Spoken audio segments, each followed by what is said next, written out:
Do you ever feel like you're podcasting?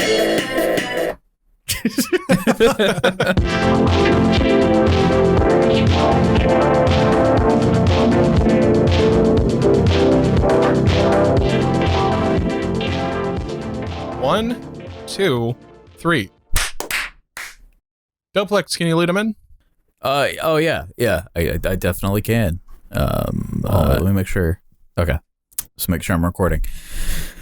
Okay, let me center. Wait, do we need to do another my... clap sync or?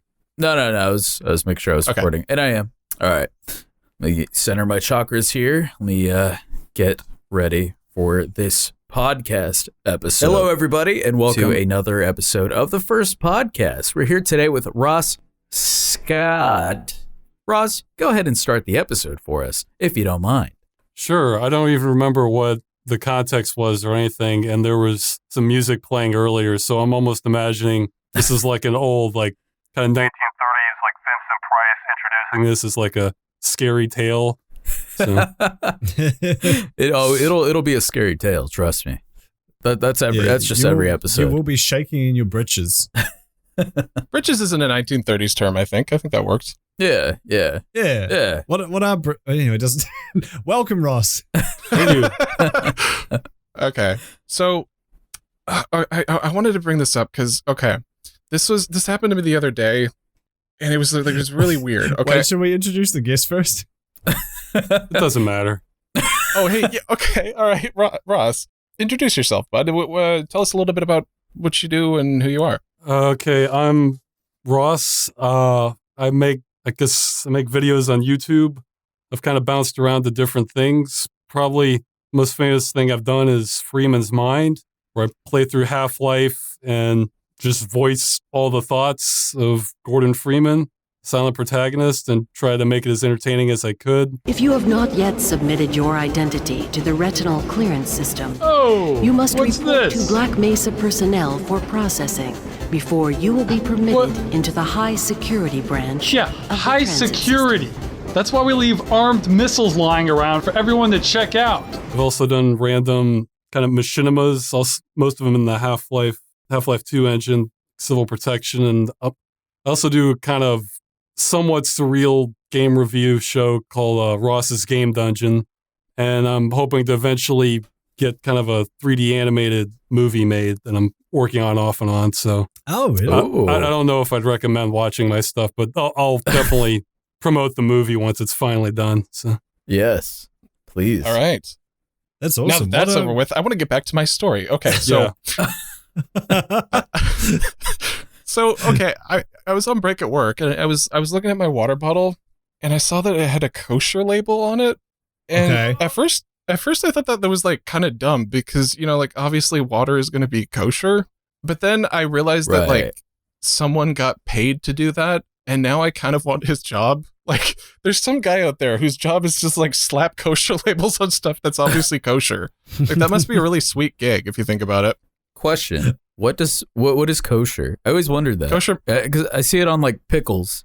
Kosher means it's okay for Orthodox Jews to consume it, to eat it or drink it. Is that really what that means, or are you fucking with me? Yeah. No, that's yes. Yeah, why would I lie about that? Classic gag, Lars. Well, I mean, it's also used more generally to say something's like legit or certified. But yeah, that's the classic definition. Wow. And just to shatter your dreams, that probably isn't his only job. It's probably that's probably part of the entire kosher lineup. So he's also certifying the kosher food and the meals and breakfasts and that sort of thing. Oh yeah. Right. So there's probably no single kosher water thing. It's just all a collective. No, I'm pretty sure it's one dude who goes around. He's got a JPEG of that says kosher free, and he goes up to the label designer and he plugs his USB into the computer and helps him drag it onto Photoshop. I got this. It's just like allow me. It's just one of those situations where it's like, I love those.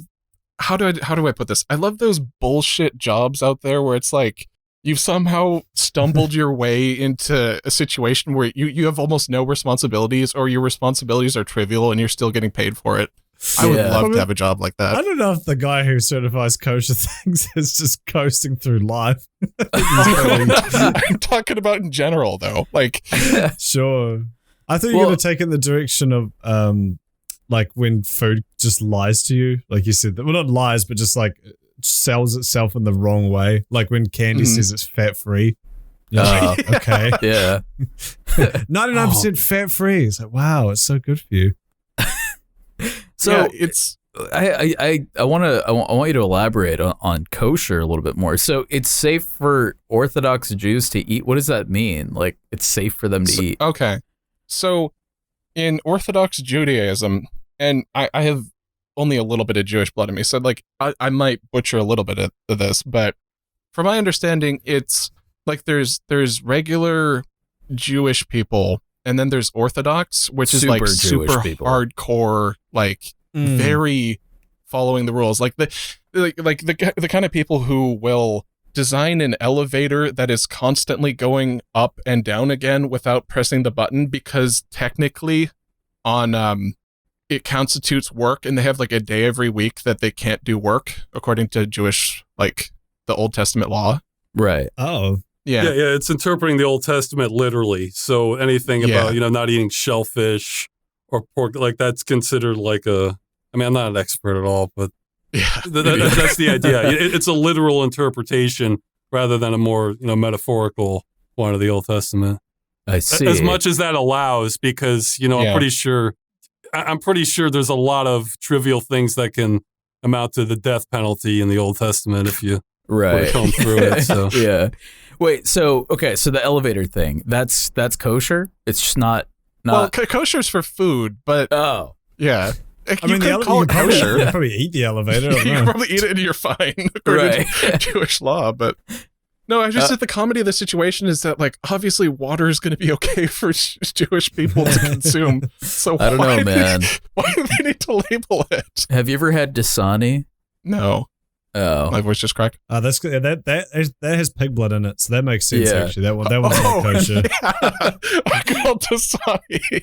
I was just saying, Dasani tastes like it's been filtered through AA batteries. I don't know if that would be kosher exactly. At least in the way you're putting it. Is eating batteries kosher? I don't know. Maybe. Now that if you had a pack of batteries and they said they were kosher, that would be a story worth telling. I think it'd be funny to, like, if a company did that, where it's like stuff that isn't even food, they just label kosher. Like, technically you could eat this. Like that kid safe paste that you can, like, that little babies can eat and not die, but they say it's kosher as well, right? Just in case your child's an Orthodox Jew as well. Yeah, right. Zwick the editor asks, is semen kosher? That's a good question. I'm gonna look that up. I don't know. There's no label. I don't know. Any professionals? I need to see a label. I think, but there should be. Ross, if there was a label for semen, what color scheme would you say? I feel like this is a category where this is your portion of the broadcast. I feel like I would have nothing to contribute to this. So I think this is just an Amir part of the podcast. I have nothing to add to this either. Yeah, this is my segment. Now here's the part where I play a song. The song is called Kosher. Went to the store, bought a vial of semen. I asked the teller, is this kosher, man? He said, get the fuck out, and he called the cops.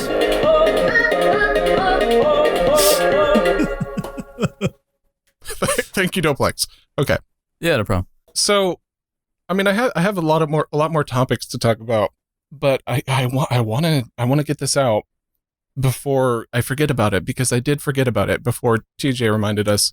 Kudos, you had a story that you were alluding to last time on the podcast about getting naked with Keemstar. What? Oh, that's right. Ross, are you familiar with who Keemstar is? A little bit. Okay. I know he's controversial. And I was going to ask, I think. Yeah. Well, please elaborate, because I want to ask Ross what he knows about Keemstar. That's about the extent of it. I'm really in the, I kind of see the internet as just a giant tool, and there's different things that you can focus your energy on, and kind of YouTube celebrity drama that's never really been the direction I've taken it. So, yes. By the way, that's completely fair. I know very little about Keemstar, but I am familiar with the name and could pick him out from a lineup, probably. Honestly, man, I think that's pretty healthy. Like, that's just a good not place to be consumed with that kind of stuff. Yeah, I envy you, that's man. a good mindset. Well, hold on. How about this?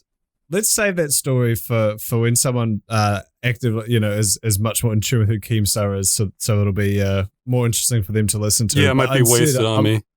I would like to talk to Ross about. I do think that is kind of an interesting topic, is how you view the internet, and also as someone who's been creating content for so long, like you've seen. I mean, we've all been on the internet for ages, but as someone creating content for it, you must have seen so many kind of different things rise and fall and genres. I think that's the reason I'm even on here now, is because I was like kind of in the early wave, and as time progresses, the people who are there first kind of have a natural advantage over people coming in later. So right. By the way, just a real quick side note before we get into that. I think that's awesome that we're just doing like this multi-episode dick tease for that story. Like that's going to keep the viewers hooked. That's a really good idea. And we just never tell it. Well, I mean, going back to like the classic radio show, you might have like a short segment, or that might have been more theater or the cinema, where they'll show like a 5-minute episode of a like ongoing thing like Buck Rogers or something, and then you get to your feature presentation. So you can kind of like tie it into a few episodes like that. Next time. What if we just never told that story? I'll give away one word of the story each episode, and after 500 episodes, it'll be full. People have to put it together like the Zodiac Killer's note. Yeah. So here's a question, Ross. You've been on the internet for a billion years, and I kind of have too. And I'm just kind of curious, what's something that you like about how the internet has evolved, and what's something you dislike? Well, I guess the easy thing with like is just more of it. I mean, what I like most about the internet is kind of the long tail aspect. So if I'm digging into some 30-year-old abandonware game, hey, maybe somebody else did have a map on this or something like that. And sure. Yeah. And the more, as for things I don't like, I'm trying to think of like something that's like specific to the internet, not just sort of, I mean, I guess it is getting a little scary with the kind of conglomerate, I don't even know what the right word is, conglomerization of it, we're kind of melding together. Well, there was a story not long ago where the creator of Terraria, the game, he recently just woke up, he's locked out of his Gmail, locked out of YouTube, basically locked out of all Google services, which he was using heavily. And I'm not I think it got resolved, but maybe that was just a glitch in the system. Maybe he's just typed the wrong word. And it's kind of, it's a little worrying when, just a glitch in the system can kind of ruin your life, Yeah. Because he was linked up to Stadia, which his Google account was linked up to Stadia, which was, used to host Terraria on Stadia. Probably one of the only good games on Stadia. And it was it taken down, or there was some issue because his account was locked up? There was some weird thing where it affected Terraria's placement on Stadia. And it's just and Google was just not as helpful as you'd think they would be for someone hosting a game on their platform. And it kind of sucks just, waking up locked out of your email and YouTube account. And I think he might have been using like Google storage, like Google Drive. I mean, just like all shut down, bam, so. Oh. So what you're saying is. There is that like early days, like back in the day before there was this, I know what you mean. I see you're struggling now. I can't think of a better word than like conglomerate, but back when it was just kind of like a series of websites, like your friends would just be like, oh, hey, check out this website, and you just go there and then someone would like upload videos to it, or like, oh, you have to check out this forum. It's really funny. And it was just kind of like, you kind of saw all these websites as equals almost, like you would be willing to go on these strange little websites. I think these days I don't go outside of like the 4 Okay, that's something I don't like about modern internet too. Is you really have to be way more security conscious. Like gone are the days where you could just create like a GeoCities website or something, and like there you go, you're good. And like, yeah. Like my own website's gotten under siege by like distributed denial of service attacks and other stuff, and it just like if you just create a WordPress site right now and it could get hacked. I mean, unless you're really conscious about that. I do feel like the internet is too overpopulated. You know, just not even with people, but just like content, just stuff. You know? Yeah. We need to go back to dial-up. We do. Yeah, that's the solution. Limit how much people can. Well, there is that thing. What's it called? It's called like the summer of September. I can't remember what it's called. There's a name for when the internet was first kind of allowed to like open to a general audience, and before then it was mostly just a bunch of like hyper nerds. I think this was in like the 80s or something, you know, like it was like when the switch was first flipped, and it was kind of those guys marked it as, you know, before then it was this like tight knit community of just like cool people, and now they're letting anyone in, you know. But then I feel like we probably will have that same thing as well, where it was pretty gradual because you had like the BBS boards or something before. I mean.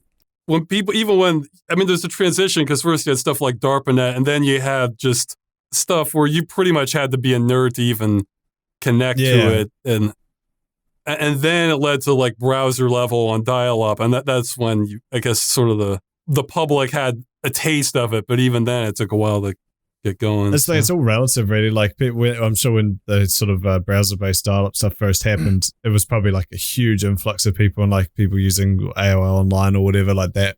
I think got tons of people. AOL. Yeah, AOL is a pretty good landmark. But you look back, then like you look back, like that for me was my, you know, that was when I was like, oh, this is great. And then now where it's like everyone, you know, you go on Facebook and it's all like boomers and your parents. You know, like, and those are the people who were like the super late adopters. So now I see it as like, oh, now everyone's on it. But I'm sure when AOL first came out, all the hyper nerds who were on it before that were probably like, oh, damn it, now the internet's getting, you know, ruined again. So it's all just a matter of perspective, I think. That brings up an interesting kind of topic, though, which is, well, like a question for the podcast. Also, I want to say, Kudos, when you said the Switch, my first thought was not like a mechanical switch, but the Nintendo Switch. I was thinking that's really effective branding by Nintendo. That is now my thought process. They should call it the Nintendo and then every time you say and it's in your brain. Yeah. But here's my question for the podcast. This is just kind of like a general idea of how many centuries back, not how many centuries, how many decades back would you be cool with having to transport back to? Like if there's like a wizard who came up and said, you have to go back in time. How far back would be tolerable for you? Oh, sure. I think about this a lot. Really? Yeah. Really? Yeah, I've come to the conclusion as a person of color, there are definitely certain eras that I do not want to go to. Yeah. Because here's the thing. Like I love the whole feel of like you know, like 1940s and the 50s and like all that. And like I would love to just be a fly on the wall during that era. But I feel like if I was a person on the wall during that era, I probably wouldn't have as much fun. So I'd probably just go back to the 90s, honestly. Okay. Or the 80s, maybe. Well, that wasn't really the question, though. The question is how far what's your breaking point? That was what it sounded like to me. Well, would your breaking point be the 90s or? I'd say probably like we're going back like our current age. Like you get teleported back. Yeah. Where you're saying like you're born in that age. Yeah. You want to elaborate, Lars? Yeah, wait, Lars, I'm sorry. Elaborate, you bitch. Can you calm down? Fucking asshole. You want to repeat the question? Do you just get teleported back like at your current age, or do you get born? Like, would you be born in that era? Yeah. Let's say you're 20. Sure. 20. Okay. All right. Yeah, I would say for me probably like the 80s. That'd be my breaking point. Maybe the 70s. I was thinking about it in terms of technology, but I guess. Well, yeah, but you got to account for other stuff for sure, too. Yeah.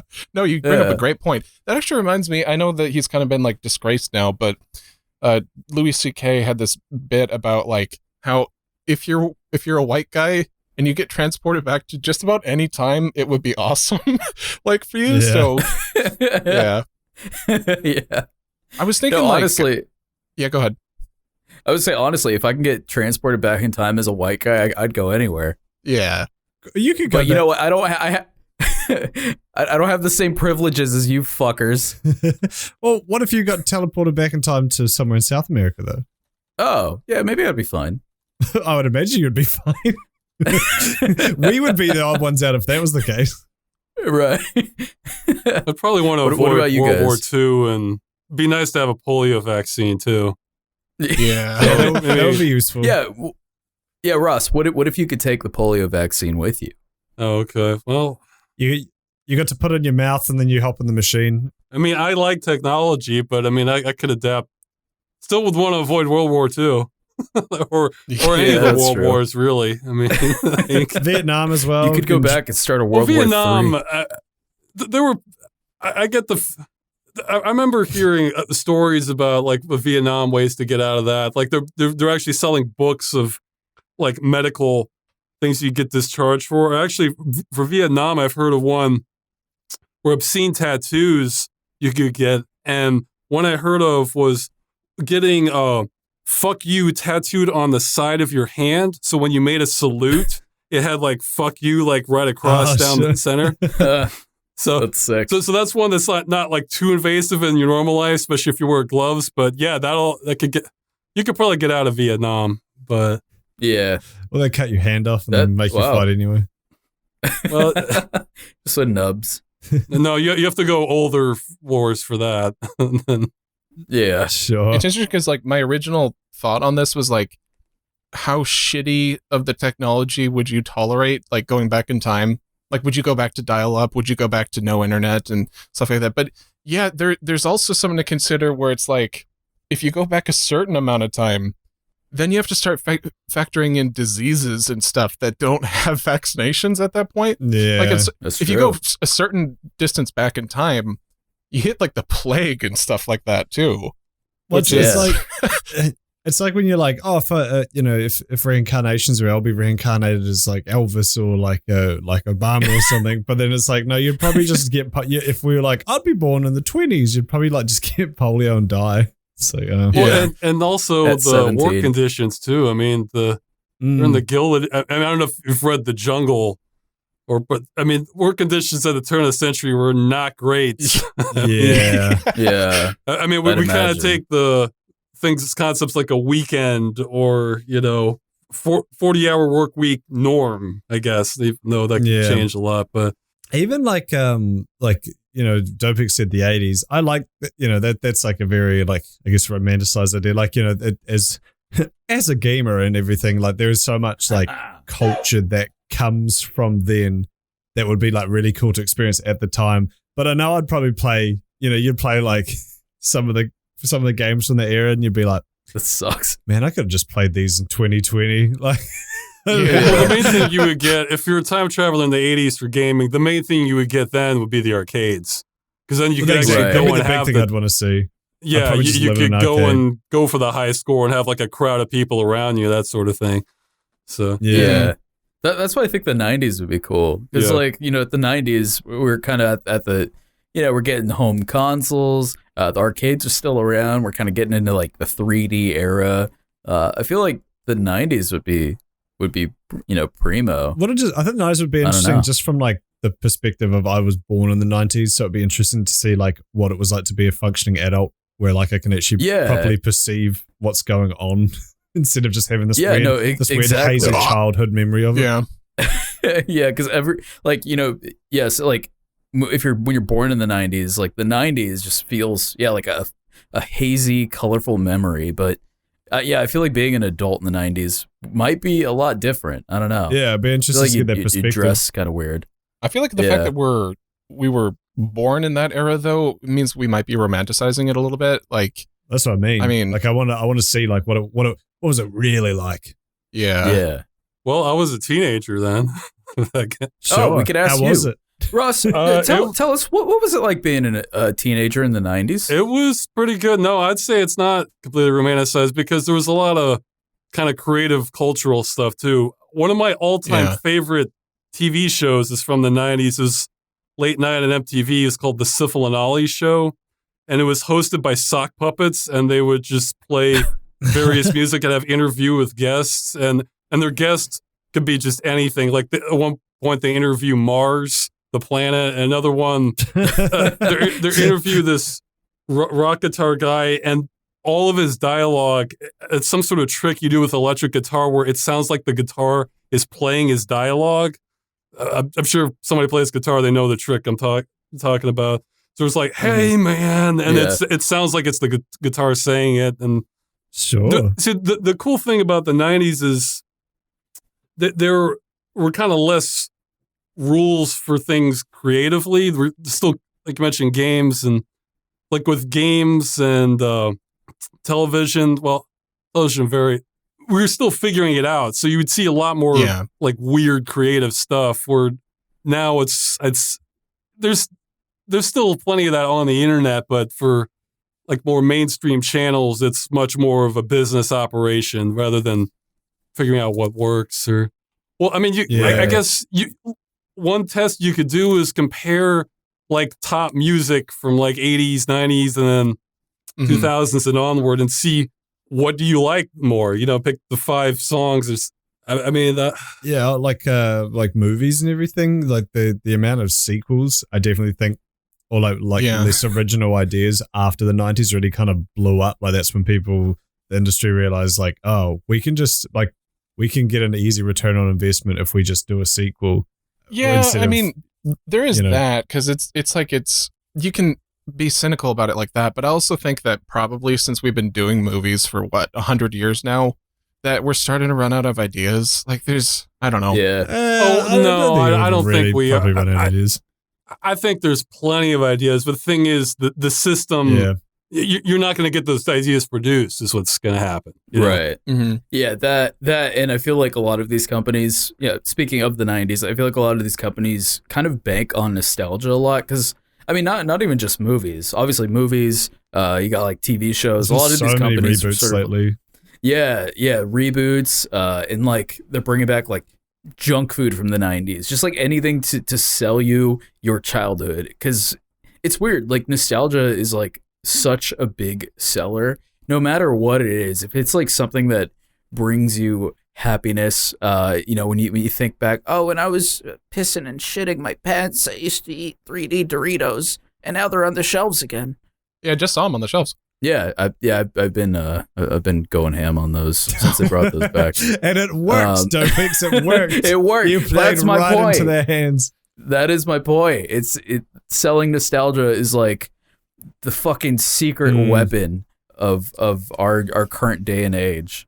I could be wrong too, but I imagine like just with the CGI and everything, movie budgets have just blown up big time too. So it's like it's much more riskier for like companies to invest in a new feature film that has no like prior, like, oh, it's a sequel, so we know there's going to be at least this much of an audience. So yeah, I definitely think that's probably had a part to play in it as well, where they're going to go for the safe option if they're going to have to drop $100 million into this new like CGI blockbuster. I'm just kind of thinking in my head like what I would take if I could from each decade. Like probably like the aesthetic of the 80s I would take, maybe the junk food of the 90s, and from the 2000s there isn't much that I really liked.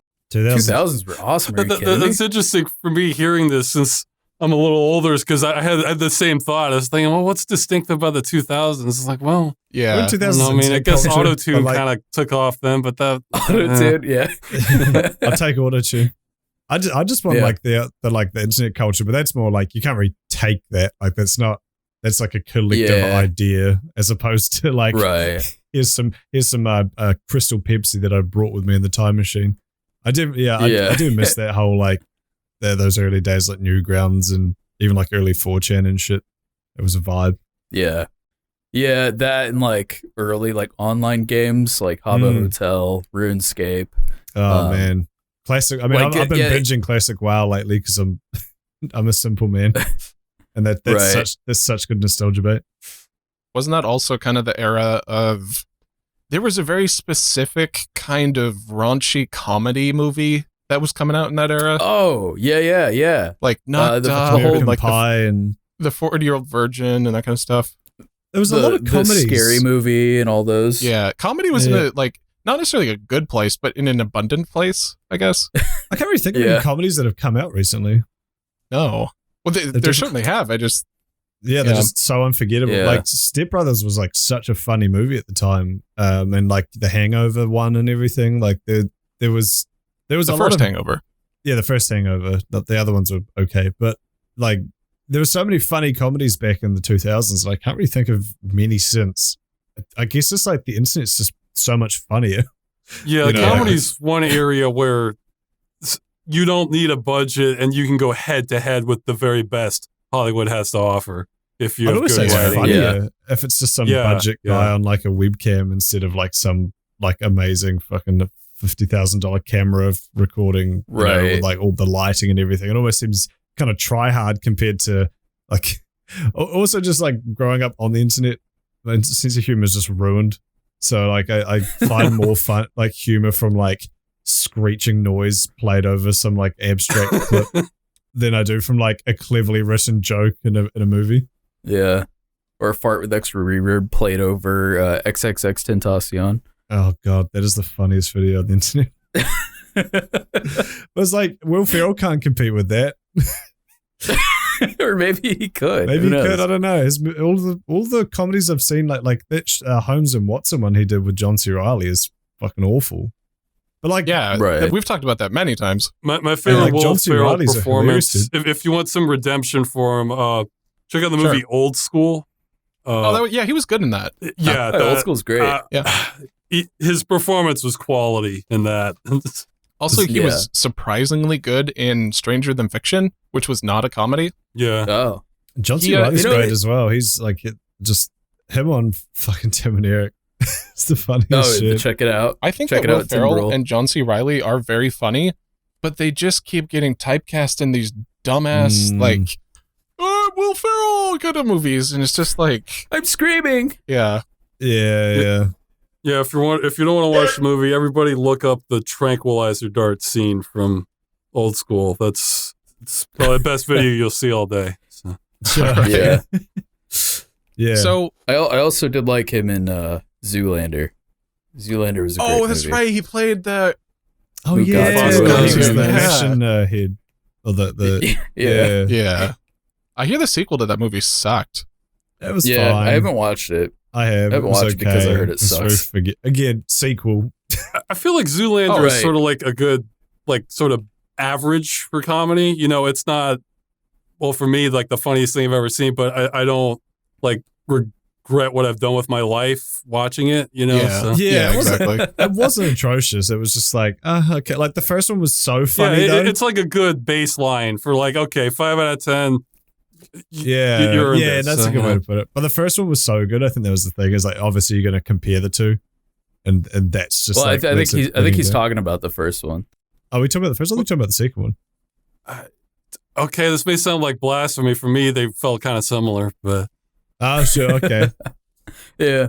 Well, I feel like it's been a while since I've seen that movie, so it might be rose. But hey, that's something because I've seen atrocious comedy sequels. You know, like Blues Brothers 2000. That one was pretty weak. I'm sure there's more blotted from my memory. Yeah, I was a guest on the Stupid Sequels podcast. I know. Yeah, for some reason a lot of movies get really shitty sequels. It's like a thing. Yeah. Oh, I wanted to bring something up, by the way, guys. Or Doplex, if you have something else to add to this, go ahead. As far as shitty sequels go. Even shitty sequels for shitty movies are somehow worse. Like Samurai Cop. I'm pretty sure I brought this up before, but Samurai Cop, the first one, it's regarded as one of the movies that's so bad it's good, and it's like the poster child of so bad it's good. And then when the sequel came out, they tried to do that again, but it was just like unironically garbage. Yeah, this time they leaned into it, and it was like, no, it was funny because you were serious. It's bad. Yeah, well, there's self-aware. You gotta laugh. It's like a quantum. It's like a quantum dynamic where if you're looking at the path of an electron, then it doesn't behave the way. Right. I have heard of that. That is a very obscure reference, but I do know it's a what good way to put about. it. Yeah, I do. That like is a good that. way to put it. Yeah, that's a good way to put it. That was very profound. Yeah, Anyway, that's right. Lars, You can go measure ahead. I think it's like you can measure the location of an electron or its path, but not both. I think is somehow how it works. Anyway, once they know why they were funny, as opposed to it just happening by complete accident, then they can't recreate it because it's right. Yeah. Actually, can I just? It feels too generated. There's another example of that. Me and Dopix have been very obsessed with this gentleman named Mr. Block You. He's the $19. He's the $19 Fortnite card guy. If you know who that is, a meme going around right now. Okay, $19 Fortnite card. But he's gone TikTok and he got big off this random meme where he's giving away a $19 Fortnite card, and it's just like it's just perfectly bizarre. But you can tell he didn't do it for that reason. Yeah. Like it was just a perfect alignment of like the topic of Fortnite is kind of dead, so that's kind of funny, and giving away a $19 card is bizarre. And then just the animation is really creepy as well. He sped himself up talking and then redubbed it. It's just bizarre. But you can he's gotten all this fame from it, but you can tell he has no idea why that first one popped off, and he's just kind of awkwardly trying to reverse engineer it. He's like, well, I'll do more card giveaways because that was I guess that was why it was popular, and then that kind of works but not really, and then, it's just funny. It's just fascinating watching him trying to figure out why people are following him and kind of getting it wrong. It just gets worse. Yeah, he's trying to be weird, but it comes off as just it comes off as weird, but not in the way he wants. Yeah, or at least not in the way the internet wants. Yeah, I guess I kind of call that stuff comedy heaven, because it's it's a great subreddit. Yeah, because it's there's the comedy cemetery, which is the death of comedy, but then it's some stuff that's so bizarre and unusual that it kind of it's it goes to heaven and becomes funny again. Yeah, because it's right. Yeah. I feel bad for the dude. I want to promote a movie because somebody posted a picture in the chat, and I keep staring at it. It shows this Dance Dance Revolution pad. I recommend, probably if you're listening to this, you should watch the movie The FP. I don't know if you've... The FP? Okay. Well, here's the plot, just in a sentence or two. It's a post-apocalyptic movie where gangs are settling their disputes through Dance Dance Revolution. I'm looking at this. It sounds awesome. And what the fuck? It has kind of the feel of the Karate Kid, and everybody, just about everyone speaks in this sort of blended slang and ebonics kind of thing, even though everybody's completely white. Watching this tonight. Yeah. No, this is a movie that has heart. That definitely, it's one of the best comedies. It's definitely not for everyone, but if you're listening to this, then you're probably in. That's awesome. Yeah, The FP. That sounds amazing. I'm definitely gonna check that out. Yeah, it'll give you something to think about, regardless of what you think of it. So. Right. I have some articles I want to get to, by the way, if you guys are willing. Articles. Okay. And I'm going to put this one in the chat. We'll just kind of describe it on air. So I was looking up Ross Scott, and I was actually surprised to learn that you died in 2017, Ross. Oh, yeah. I thought you sounded kind of ethereal. Yeah, what was that like, man? What is this? Well, I guess I don't remember. It's like, asking the person who gets hit by lightning and they don't remember anything. So it's okay. So you didn't even remember it. Okay. Do you want to read this title? You've been out? Reborn. Lars, you psycho. It's such a hardcore thing to send. I have this article. Scottish man, 25, dies of AIDS-related illness after a late HIV diagnosis. Ross Scott of Kirkcaldy found out that he had HIV in early 2017. There's it's Kirkcaldy. There's okay. Yeah, it looks pretty dark. I mean,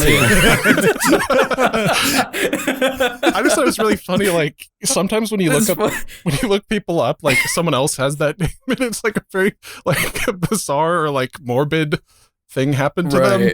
What's because it's like Ross Scott's a fairly generic sounding name. Yeah. Well, I mean, this picture has his face, and he looks like a guy crippling with death. So. Yeah. Who comes up when you guys? Yeah, I know. It just feels dark. So I don't really have anything else to add. Yeah. When I Google my name, I have a really unique name, so just me comes up. What about you guys? I'm gonna look up. I think I get like a soccer player or something. I got like a lawyer somewhere, I think. Oh, actually, I think maybe I someone named me also killed someone, but that was not me. Oh. Wow. Wow. I'm sorry. I can't get over the fact that Lars sent an article of a man who died of an AIDS-related illness. Well, his name is Ross Scott. Lars is like, this would be a great bit for the podcast. Yeah, well, see, I'm somebody who can appreciate dark humor, but this one, it's just, I'm not seeing the thread, to get from this to something funny. I mean, it's, I don't know, this just seems sad. Like, I know. That's what's funny. Is it Lars just dropped this? Yeah. Guys, you're looking for something that isn't here. It's literally just because they have the same name.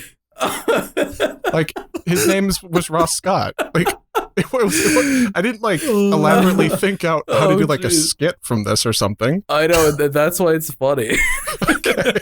You're like an ape. You just saw the same name and you're like, oh. Yes, exactly. Oh, I see. That was the joke. I get it. Okay. Yeah. His name is Ross Scott. I said that. Yeah. I just looked right past it. That was my problem. Okay. Oh, so you didn't get what I was doing with this. You thought Lars was just making fun of a guy. No, I got it. It just seemed that seemed too obvious. What do you I guess think of this to me, guy who died? Ross just thought Lars was ripping out a dead guy. Yeah. I have a great topic. So anyway, check out no, this I mean, idiot. I get that it's my name, but it's like he didn't die in a funny way. This is like what you make it seems pretty tragic. So it's a horrible death. And now he's a bit on this episode. Yeah, good one, Lars. Great job, Lars. Apologies if that was offensive. Have you guys seen that movie Coco? I think it's based on it's the Pixar movie. It's based on that song "I'm in Love with the Coco." But there's the story in that is like you die twice. You die once when you die, and then you die a second time when everyone forgets about you. Oh, so we're keeping him alive. So we're keeping his memory alive. That guy's he's now in set in heaven for another 20 years probably at least. Yeah. Great bit. Well, good. Let's move on. Good job, Lars. Yeah. I have something that's slightly more good. Slightly less mean.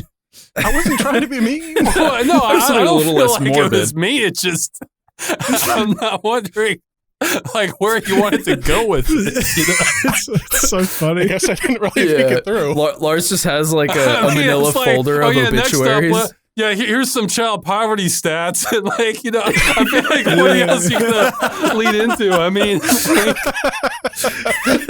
Lars is on stage looking through all his cue cards, and it's all just it's obituaries. Yeah. So this guy died with a self-inflicted gunshot wound. Oh no, I've already told that one.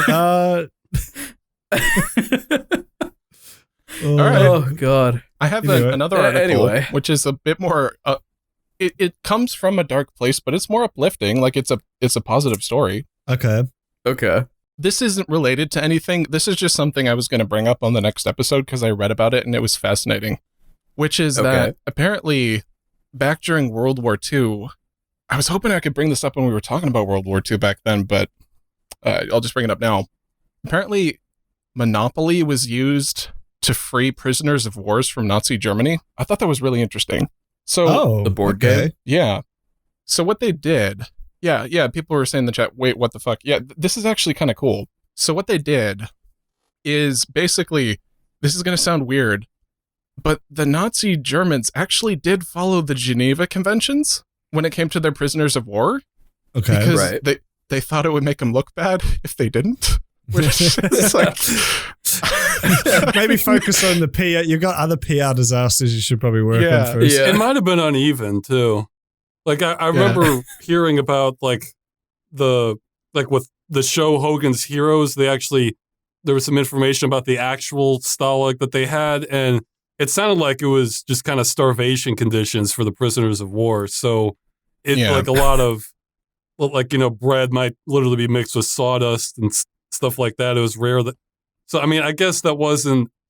It was probably for a lack of resources rather than intentionally cruel treatment. But right, I'm sure it was a spotty thing. I imagine. Well, for prisoners of war specifically, not for the people that had in camps. Of course, not of course.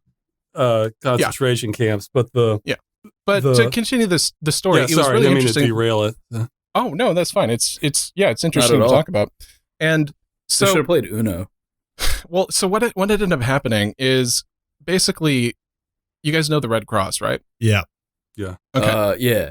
So one of the things Red Cross does during wartime is they'll send care packages out to different prison camps during war, like for the prisoners. Is like a charity thing, like a humanitarian thing. To the prison guards as a reward. No.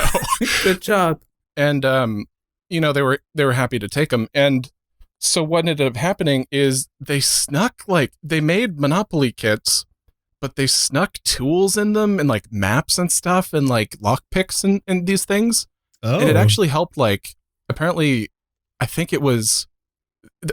about 35,000 prisoners of war escaped during World War II. Sure. And it's like they don't have the exact figure of how many Monopoly games helped with that, but it's clear that it helped somewhat because they were smuggling supplies to them under the guise of it being like a board game to pass the time. Monopoly now with new gun piece. No, I remember I was reading, it was like one of the pieces, they added an extra piece that was like a lockpick or something, and it was perfect because they just thought it was a game piece. Sure, it didn't seem out of place. That's brilliant. Right. Yeah. Interesting. Can we talk about how they used to drop Hershey's bars on people as well as like a morale? Like there was a big airdrop. They drop Hershey's bars. Is that a thing? Really? Like wasn't Hershey's like a big wartime candy? I feel like it would be. The Berlin Candy Bomber. I'm looking this up. Yeah. So here's the thing. Hershey's is the worst chocolate I've ever tasted, and you guys should all feel ashamed that you eat it. Oh, I don't eat it. I don't like it. I think it tastes bad.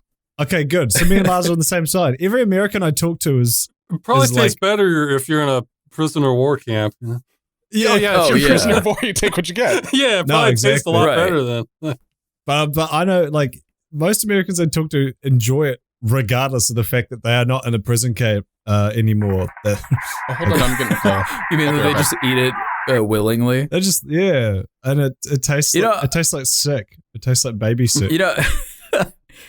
I mean, I don't mind Hershey. It's not my I don't eat it willingly. But I see what you mean. But I think that's because Hershey's chocolate isn't real chocolate. Doplex, can you name a situation in which you're eating it unwillingly?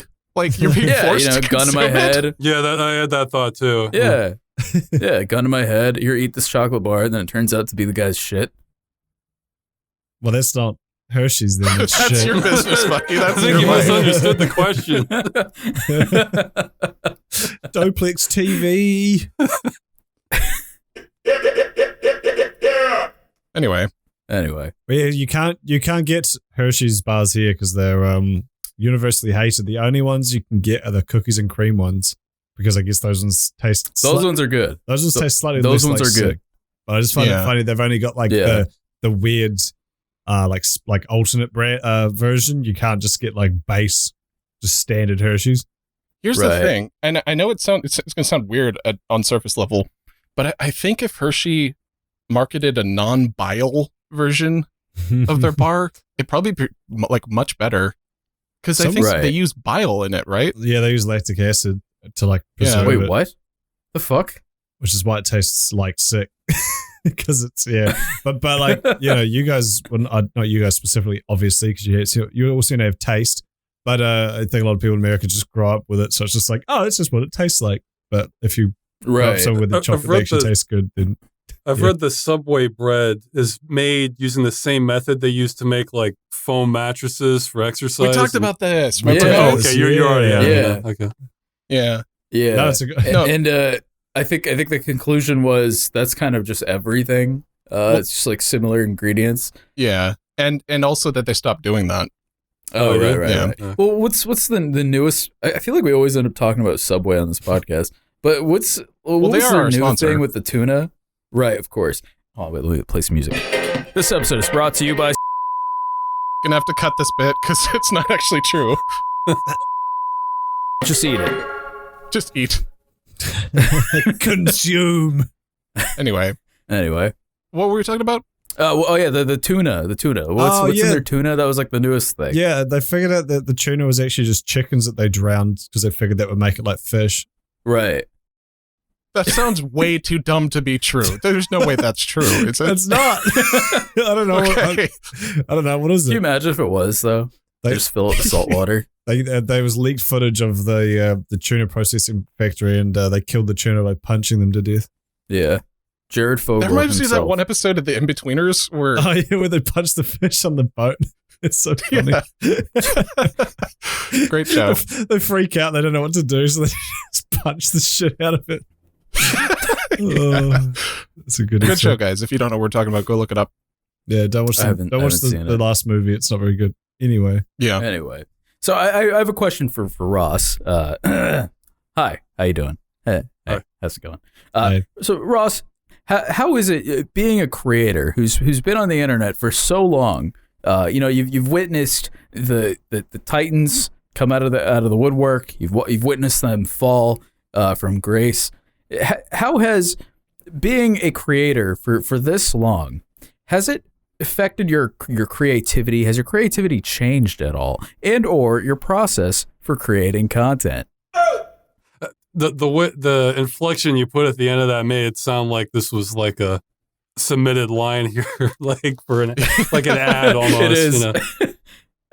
No, I wrote it down. That's my reading voice. Oh, okay. I'm like sounding real inauthentic. I don't feel that different. I mean, I wrote it, so I guess not that I've noticed. However, time some things that have affected creativity is it's waxed and waned, but it's better now. Sometimes the pressure of getting stuff out more and more to feed the YouTube algorithm in the past can kind of cut into the creativity, or just throwing out stuff that maybe needed more time in the oven. Right. But let's see. And the second part has affected my process. I feel like the story of my, I feel like better late than never is the story of my life. I'm right now kind of in the middle of kind of changing my process to get a little more help to free up more time in a way that I hope doesn't screw up the quality. So yeah, this is probably something I should have been doing 10 years ago, but here I am. So hindsight is 2020. Well, yeah, better late than never. I've gotten some miscellaneous help on some things. Like that's the thing. Like in the past, like I really couldn't even afford much in the way of help. Even now it's not great. I'm paying by percentages of YouTube income, because if I had to pay just like fair wages, I wouldn't even be able to make the video. I mean, that would be more than what I would get for it. But right. But yeah, I'm getting some help on the stuff that doesn't really need to be me doing it. It might even be better if somebody else is doing it. Like things like volume balancing, or for a few episodes now, I've been paying someone to, like, if I do raw takes for a video, they'll help chop it down to the good ones, and then I can go over that. And I'm very slowly trying to do the work smarter thing. Which is important, I think, especially now. The internet moves so fast, and you almost have to work smarter just in your processes. Yeah, well, I can afford to now. Right. Yeah. That's a good tip, though, is learning what you're good at. Because it's tempting to want to do everything as a creator, but learning what you do well and what you should outsource. Oh, not even that. It's like, if I didn't have to worry about things like income, I would just like throw all my energy like at that movie thing I was talking about. But it's like, if I go weeks and weeks and there's nothing, or a month or two and there's still nothing, then like, the income starts dropping down. It's like, and then I go into panic mode. And then so it's kind of, I'm probably I think the main reason I've sort of survived this is because I was in a little earlier. So I was able to kind of ride the popularity of being first on the scene for some things, or early anyway. Yeah, which I envy the hell out of you for that. I always think like whenever there's a creator who's been around for so long, like it's so fascinating to me that you had the, what's the word? I don't know. You had like the gumption. God, I can't think of the fuck. Yeah, okay, that works. You had the gumption to hop on the platform. So well, if it makes you feel better, you have much better tools now. I mean, I was thinking the first thought in my mind as you were saying that is, if I could show you what I did to do like some camera shots for like the civil protection stuff I did, you'd be like what's wrong with you? You probably say that to be like, how could you do this? Like what? Like to be fair, everyone was on the same level back then, though. It was what, you know, like, well, for the most part anyway. Like the editing software was whatever used. Well, the editing software was decent, but actually, I mean, for the early videos I did, I think YouTube existed, but it wasn't like a go-to option by any means at all. So just even finding ways to get people to see your videos was kind of I mean, yeah, it's still a challenge now, but at least now if somebody wants to watch a video, you can give them a YouTube link, and that's pretty easy for them, as opposed to just kind of spamming on different forums and trying to talk them into downloading this file or, it's not a virus, I promise. Damn. Yeah, so actually for the movie, I think there's some tools coming out by Epic on the Unreal Engine that's going to help a lot for like facial animation. So it's almost like I've been kind of waiting for parts of the technical aspects that are still catching up. It's stuff that's been around a long time, but if you're just a guy wanting to make a video, you didn't have access to this stuff unless you were independently wealthy. So it's catching up slowly. So that's the upside, is you didn't have to deal with as much crap, or different flavor at least. Yeah. Can I ask you a question? Yeah. I want to ask some questions about your 3D movie, because I'm a 3D artist, so I find that interesting. So you say you're using Unreal Engine? Yeah, that's the plan. It's basically going to be a machinima kind of thing where I'm probably going to steal a lot of assets from existing video games. I mean, I say steal, I'll have permission to use them, but... Yeah. Oh, that's good. Yeah, Unreal Engine's like the main thing I use as well. But like, I want to take as many shortcuts as I can, and without... Yeah, I mean, when I'm talking about 3D movie, this is not going to be... One of the things I am going to be cutting on the quality is like visual fidelity. It's probably going to look more like good graphics from a game from like 2004, 2005, something like that, because you might be familiar with the Uncanny Valley, you know, where it just looks like it just throws you off and creeps you out, or something that looks lifelike, but it's a little off. So I want to stay on the safe side of that, you know? And so I'm actually going to have to downgrade my graphics a little bit, because the resource, it's ambitious as it is. So I want like stuff like the acting and the writing and the overall presentation to kind of sell people on it. Whereas I'm not even going to try to go for like Hollywood style graphics or anything like that. So. Yeah. Well, because I'll say you probably don't want to sit there and render a frame every 8 weeks. Like, oh no, with Unreal Engine, well, computers are moving ahead, and if that was the main problem, that's a more approach. See, that's an easier problem to solve, really. Okay. But it's more like you spent a week doing this animation for this one scene where they're talking, and it still looks freakish, you know, with the eyes and his cheeks just looking the wrong. I'm not even. I don't have a prayer if I would try to do that. So. The beauty of Unreal is the render times are so low, which is why I use it, because I worked in a studio. I had to do the whole rendering thing, and I fucking hated it. Nothing was worse than sending off renders, and then you come into work the next day, and you forgot to like turn off one layer, or you accidentally, didn't set it up right, and now all of like last night and yesterday's renders are wasted, and you have to start all over again. I'm not gonna have to do that. It'll be a different problem for me. Like the way I explain it is, for me, as far as the total workload, animation is like the sun. And everything else, like, maps, voice acting, right? Those are like planets.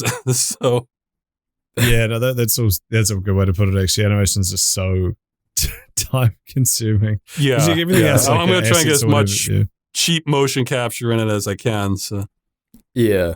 Is this going on YouTube or? Yeah, it'll be on YouTube or it'll be a free thing. So it's cool. But it is going to be kind of like a feature length movie. So right. Well, I feel like when things go on YouTube, they almost like don't have to be as polished. I guess you could say, like, you know, the way you described like a higher quality looking game from 2004. Like, to me, that's, you know, if it's going on YouTube and it's like something that you independently created, I feel like, you know, that's fine. You know, like, I feel like people aren't expecting. I feel like it's not going to be like this, but I feel like the classic example of this sort of thing is South Park. I mean, the original was created with construction paper. So I don't think the fidelity held that show back. So it's definitely like for comedic things as well. I don't think it can look too good. Like we were saying earlier about like these, you know, Hollywood comedy movies with these like super flash cameras and everything. It almost kind of detracts from it. I feel like the shittiness and like, having it be a bit ramshackle does. I would just blame that all on writing, though. I mean, special effects can be useful if you know what you're doing, but if you want to use them because you have them, then it's not going to help anything. So. Right.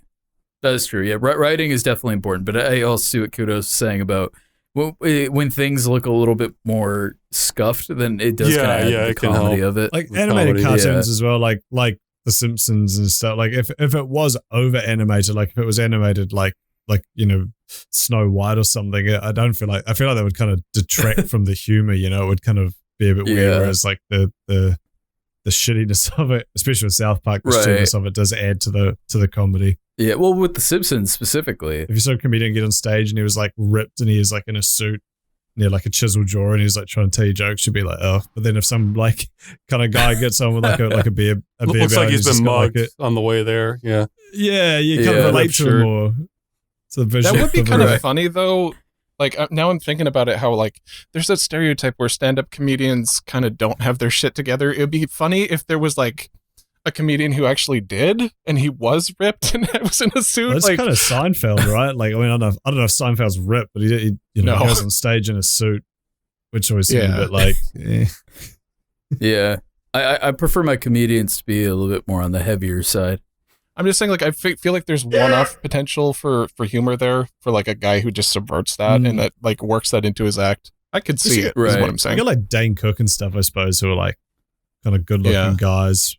But yeah, I don't know. Yeah, but his whole thing was that he was just like fucking cracked out of his mind. Yeah, and he was a bro. He was an epic bro. Yeah. I feel like Dane Cook's stuff has not aged well. Yeah, not really. It was the funniest thing ever in like middle school, but now it's like, it's just a lot of shouting. Like that movie Good Luck Chuck, and like the uncut version where it's just like a long sex montage.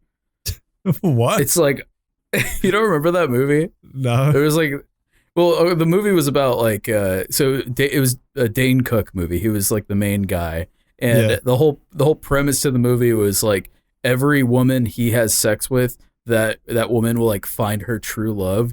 So he just becomes this like fucking like, he just has so much sex with all these like different women because they want like true love.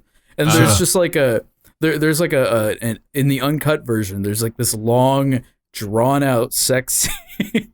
It's just like, it's like a montage. But was he a producer him having also? Sex with like, probably, honestly. Well, there you go. I mean, that was the point of making the movie for him. Yeah. Guys, that's what the 2000s, I guess, would be known for.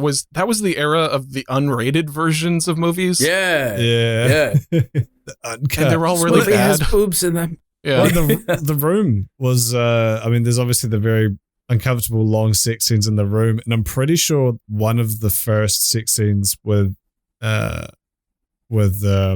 Johnny and Lisa was like the first scene they shot.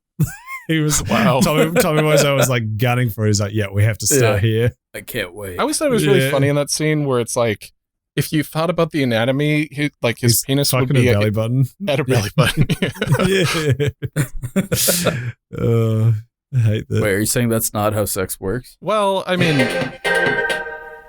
all right. Another successful bit on the first podcast. It was the blurst of podcasts. Ross, what are you playing these days? Oh, I've been jumping through various games lately. I kind of like, I guess starting like end of last year, beginning of this one, I kind of came to this attitude where, you know, the odds of, like, I mean, for younger people of dying from COVID are pretty low. But I was thinking, what if I was unlucky in that? It's like, well, geez, I'd want to have more games scratched off. So I have like this big archive. I've been trying to go through stuff I'm interested in. Any standout titles? List. Well, they all haven't.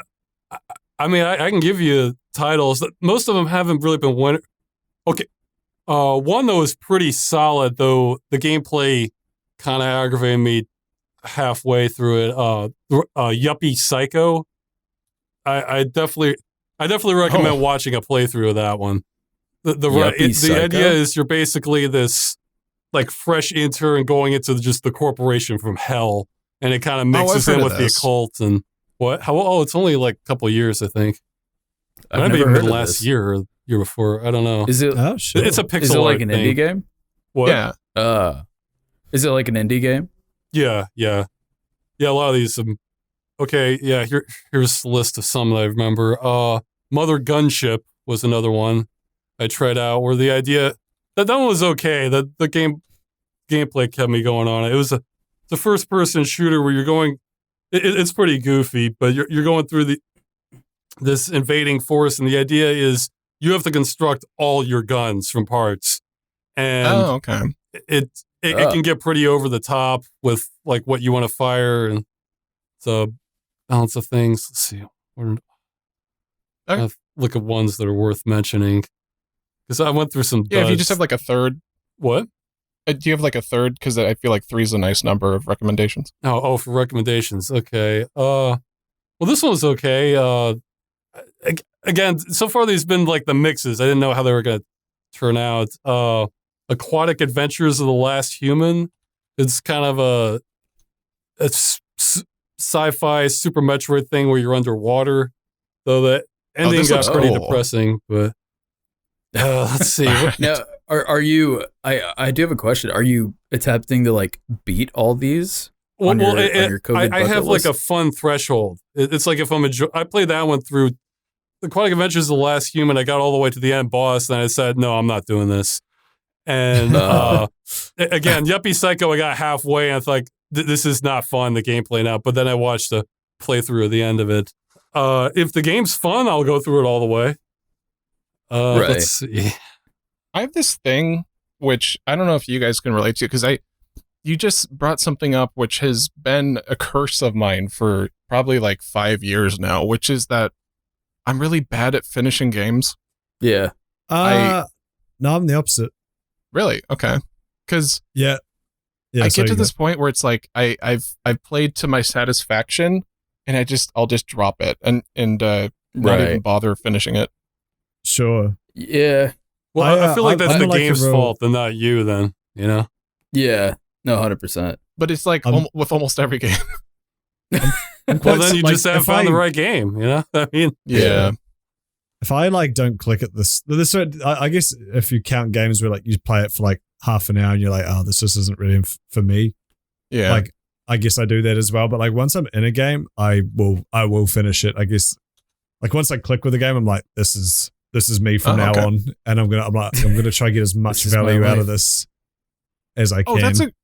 That's a good question for the podcast. Are there any games like just in your relatively recent memory where you were really excited to try it and it just didn't work out and you had to like refund it or something? I have an answer for that, but I'm curious if you guys do too.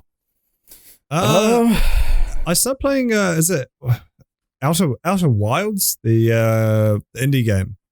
Oh yeah, the exploration one. I did like it. I think I just didn't quite click with it. Like I played it once, and it's also like so much the mood you're in at the time. And I think I started playing it kind of later at night, so I only like had enough time to play for like half an hour, an hour. Right. And I kind of got into it, and I was like, oh, this is kind of cool. And then I just kind of never picked it up again. You know, it's sort of. it's also to do with like what other games.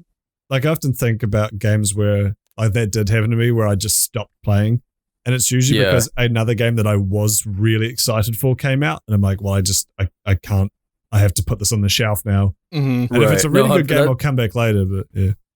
Yeah, no, that's always my downfall with games. I think it was when Outer Worlds actually came out. The one that was made by confused. The one that was made by the guys who made Fallout New Vegas, because I love Fallout, and I got really into that game, and I was playing it for a while, and I think that came out around the time when like a bunch of other games came out. Like I think Animal Crossing might have come out around that time. I don't remember what game it was exactly that dropped. But I remember I just completely stopped playing Outer Worlds and then played that and never went back to it, which is weird because I really liked that game. I don't know. I just never had the I never had the boner to go back. There's some games that are so hard to remember. Like I started playing the Outer Worlds and I think it was on Microsoft Xbox Game Pass or whatever it is, and I enjoyed it. But then I did the same thing where I was going on to something else and I just never returned to it. I don't know. It's a good game. Like, I enjoyed my time with it. Well, if the game's good enough, you kind of hear it calling your name in the background, like, I've got to come back to it, Yeah. And if it's not, then no, But if it's a really good game, you'll play it instead of the game you're hyped for. That's a really good game. That is true. I have an answer, but Ross, I'm curious if you have an answer. Oh, okay. Well, I mean, okay, so ones I was looking forward to, but then it ended up not being so great, or just ones in general ended up not being so great, or ones that you were like stoked for. I really liked the presentation from the trailer for We Happy Few, and then I played it and it just didn't really click so much. I played several hours into it, but the trailer was fantastic. It almost felt like a Twilight Zone episode. Mm-hmm. Yeah. I feel it. And even then, I thought the world they created was great. They just didn't take it in the right direction. Was it like the gameplay loop just didn't work? Or no, I mean, I was hoping for this kind of weird, surreal society. And instead, it ended up being just this kind of emotional story about this guy with this lost brother and this old other woman he dated. I was thinking, man, you're just...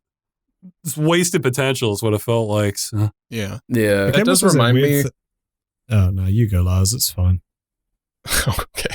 Oh, you sound so defeated. That reminds me of, and this is actually a good game, but BioShock Infinite apparently was going to be something completely different, and I've looked back on like the betas and like the trailers for it, and it looks like such like a cooler game. To be honest, I feel like we got the wrong BioShock, even though Infinite was really good. Yeah, I liked Infinite. Yeah. Infinite was fun. Well, I think the ultimate example of that is Duke Nukem Forever. If you saw the 2001 trailer. Right.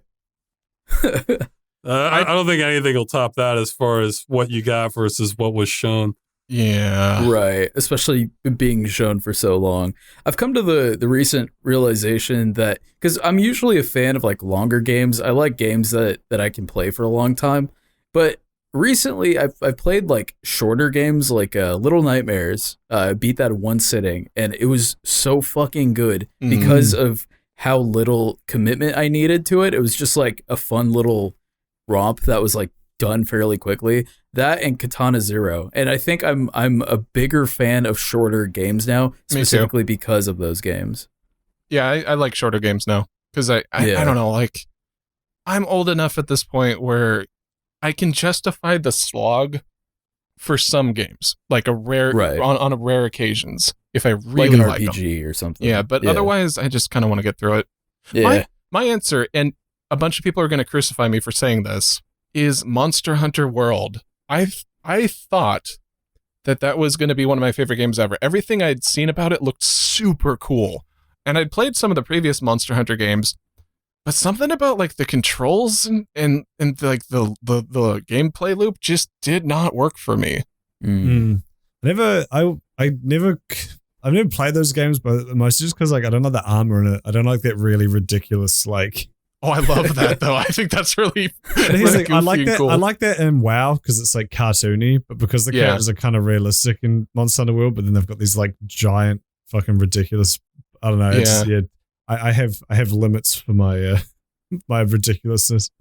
I really like the universe. I really like the aesthetic. I like the graphics and everything about it was good for me except for the gameplay. And that's the one place. I encourage, if you feel like this, don't convince yourself like you need to play the game. Although I realize I'm sitting from a position of luxury saying this because I'm kind of a bottom feeder as far as game price. I'm a cheap ass gamer. I wait till stuff is just like $2, $3 years old before I pick it up, so I can kind of afford to burn. It's like, it didn't pan out. Oh well, whereas if you paid $60, I can see where this is kind of an existential crisis for you. Okay. I don't know. I feel like the industry is almost training us to like wait for game. Because you get all the patches later and it's a lot cheaper. So. Yeah, it's definitely that. Like right now, I'm doing this. I know that people are going to crucify me again for saying this, but I'm waiting for the $20 Game of the Year version of Cyberpunk. I think that game might have been released like a year too early. I mean, yeah. Oh, like, definitely did. I mean, the game was still fantastic. I still loved it, but I'm still waiting. The story was amazing. I loved it. The story was amazing. The gameplay was pretty fun, but it was definitely half baked. Yeah. Well, I heard that story and visual. The latest patch has been delayed, and they had like this big apology for it. And I'm thinking, this feels like they just released it a year too early. I have a theory on that. I'm thinking, I mean, it's possible it was just the management of the bean counter is just wanting the game out sooner. But I was also thinking, it's inspired by the Cyberpunk 2020 tabletop game. I'm imagining like somebody management thinking, no, we will release this in 2020, the end. Like this is symbolic thing. Yeah. Right. Yeah. That makes sense, actually. Just in case any developers are listening to this and you want to take advice from me for some strange reason, I understand like you have your families to feed and stuff, but if you can afford to take the time, please do. Like, I would prefer a developer take as much time as they need in most cases. Like, I'm one of those people who, when I see, there's a delay, I'm thinking that's probably a good thing. Like, they reassessed and realized they weren't going to be able to meet this release date. And I'm very sympathetic to that. Well, see, you're kind of talking to indie developers right now. For a company like Cyberpunk, like the developers have no say in this. Right. Yeah. It's the investors. Well, I mean, I'm sure they would be happy to sleep. It's like, yeah, exactly. Yeah. And also, developers, if you're listening, remove all guns from your games. I'm sick of it. No, I'm alright with guns. With ketchup packets. Yeah, I want more swords and crossbows. Yeah. And crossbows are way cooler. Put 6. Yeah. All right. So, Ross, if people wanted to consume your content, if people wanted to, I said this on the James Skip, if people wanted to consume your drip, where can people find you? I have a website at accursed.farms.com. You can look up Freeman's Mind and find me that way. I'm probably the most famous Ross Scott there is at the moment, I think, actually. Just well, I think it's the guy. Common name. Yeah. I see. Or you're prior alive. to this podcast, anyway. Yeah. All right. So, guys, go check out Accursed Farms. And Ross, thanks for coming on, man. I'm glad we were actually able to troubleshoot the stuff in the beginning. Yeah. Half an hour before this, Discord would not work with my mic and still doesn't. So I'm doing this on a crappy webcam mic, and then the nice one's being recorded that you'll hear this later if it's not live. Mm-hmm. Yeah, so if you're listening to the edit episode, you're welcome. Yeah, so I was panicking prior to this, so that was nice. I feel like basically everyone who's going to listen to this podcast can relate to this problem, because Discord audio issues are like taxes level in terms of relatability. Like, everyone has them. Yeah, well, That's true. The thing is, I used to work doing PC repair, so I had an idea for a few tricks, and I went through their entire troubleshooting, so it's like, Jesus. Yeah, I mean, I still don't know. Yeah, they offered to postpone this broadcast. I was thinking, I'm not sure it's going to make a difference, Right. The first time I ever had a call with an internet historian to collaborate with, I was like shitting my pants. I was so excited to talk to this dude, and my fucking microphone like bugged out, and I just joined this call. I just hear him say, hello, you there? And I was just like, And I turned to be like, dude, I'm so sorry, my mic isn't working. It's really funny though. Like you bring up that there's a difference between having a computer issue just as like a normal person, but having a computer issue as a computer guy is way worse, because it's like, why is my troubleshooting not working? This should be working. And like if you're lucky, you'll hear some obscure, like you'll go on Google, you'll see some obscure forum post from 2003 that fixes it somehow, but oftentimes not. It's well, and some computer problems you figure, okay, it's probably one of these three things. But then I was in a position where it's like, no, I eliminated everything I could think of and went through all the steps. I'm thinking, Jesus. Get your shit together, Discord. Seriously. Well, yeah, it's only one of the most popular programs for audio communications. So why would this not be well documented? The one thing I will give Discord credit for is they got rid of the whole wiffle flopping your sloofle dupes thing. You know how they used to have that where like oh god, I used to hate that. Oh yeah. the random quirky XD. Yeah, like they were like, our elves are smorkle dorking your like it was your penis. Yeah, it was because you're not really in the mood for cute messages when this is happening too, you know? Yeah. Especially in the emails. These were like professional emails where they're like, our plush bunnies are it was just awful. And I think they got rid of it. Whipping and nay-naying your internet connection. Yeah, I think they got rid of it because they were competing with Zoom, and Zoom didn't do all that shit. Yeah, so they had professional. To yeah. Anyway, that was a little tangent. We were going to close this, but yeah. Anyway, Ross, again, thank you for coming on, and thank you, Ross. This was a lot of fun. This was a fun time. I liked you and friends. This was a fun time.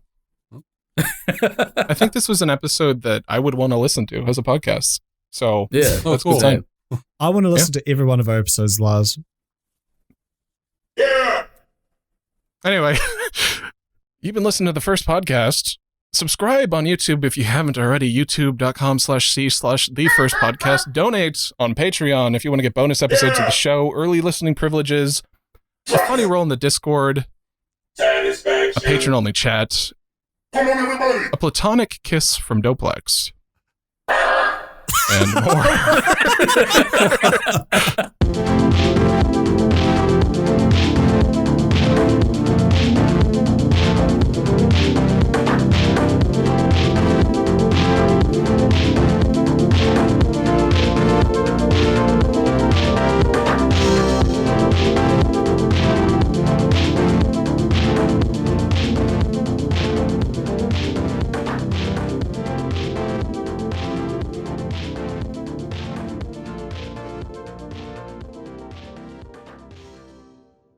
Yarr, I've got Crohn's disease!